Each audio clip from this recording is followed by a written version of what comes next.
Hello, everybody. This is Terry coming to you with another video here. We're here with Miss Cree, and we're going to be talking about the Black American man and the Black American woman. But in this particular video, we're going to be talking about why is it that a lot of the Black American women feel that the Black American men are not supportive as they should be. You know, why do they seem like they're not stepping up to the plate when they need to step up to the plate?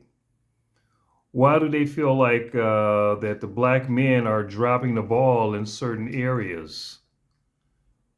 And what can the Black American man do to regain the confidence in his Black American woman?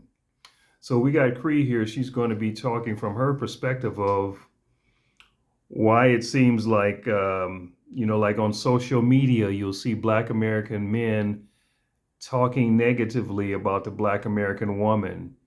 You'll see them not uplifting the Black American woman, but you'll find in so many videos why they saying, "Oh, she's too bossy. Oh, she don't need a man. Oh, I can do bad all by myself. What can you do? What can you do for me? What can you do for me? What did Janet Jackson say? Oh, what have you done for me lately? You know." So Miss Cree is here to talk to us a little bit about that subject. All right, Cree, what is your take on why the Black American man seems like he's not supportive as he should be? I'm glad you asked that, Terry. And you asked so many questions, and there's so much to unpack there, and That's so right. many layers to it. So Right. I don't want to miss any of them. Let's be clear on that. Mm-hmm. I think one thing that we have to understand is it's not just an issue where it's just the Black woman or it's just the Black man. We've as a collective, we've all been beaten down and downtrodden by a plethora of things. Mm-hmm. So at one point we were all down together, Yes. and Mm-hmm.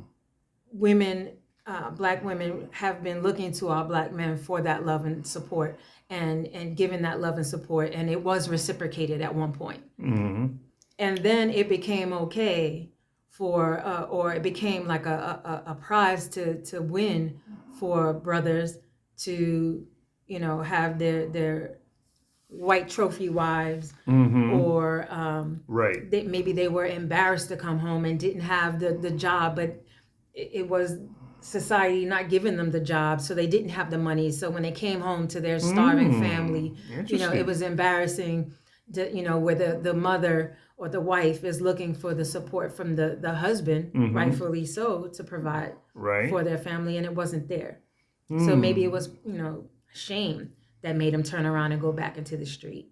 Maybe drugs made it able to be pacifying to him. I don't know, and I don't think it's any one thing.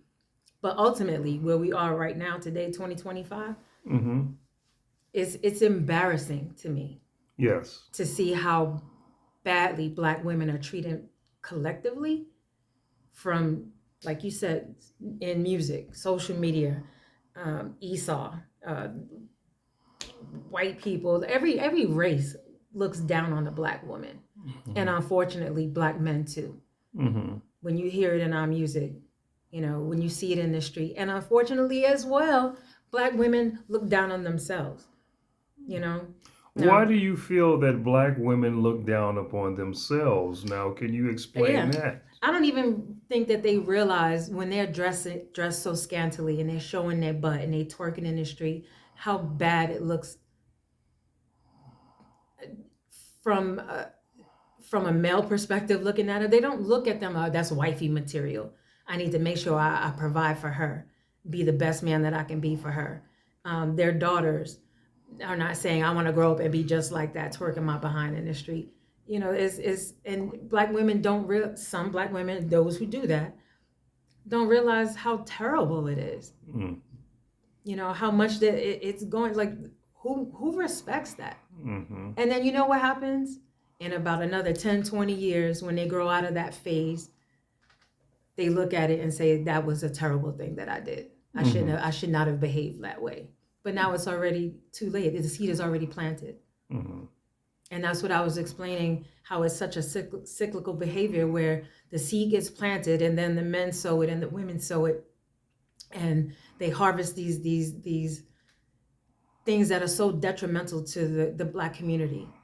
Mm-hmm. And it just keeps going round and round, and it seems like it's never stopping. Mm-hmm. You know, unfortunately, that's where we are today. Well, why do you feel that, a Black American man, when he becomes, so to speak, successful, when he starts to make some money, Mm-hmm. he gets this big contract, and Mm-hmm. why is it that he always, Mm-hmm. pass up the Black American woman and he goes straight to the white woman, or he actually goes to the, any other race woman, but he is rarely that you see the Black American man, once he gets some money Mm-hmm. in his pocket, he gets to, run over to the white one. Why do you think that is? I think that one, it has to do with the Black man and what he finds to be socially acceptable.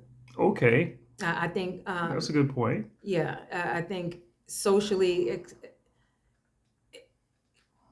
it's easier to appease a white woman than it is to appease a Black woman who's gone through so much more strife and struggle in her life. Like you can't just wake up and go to the gym and go hiking and do these wonderful things, where the Black woman has a lot more struggles to go through.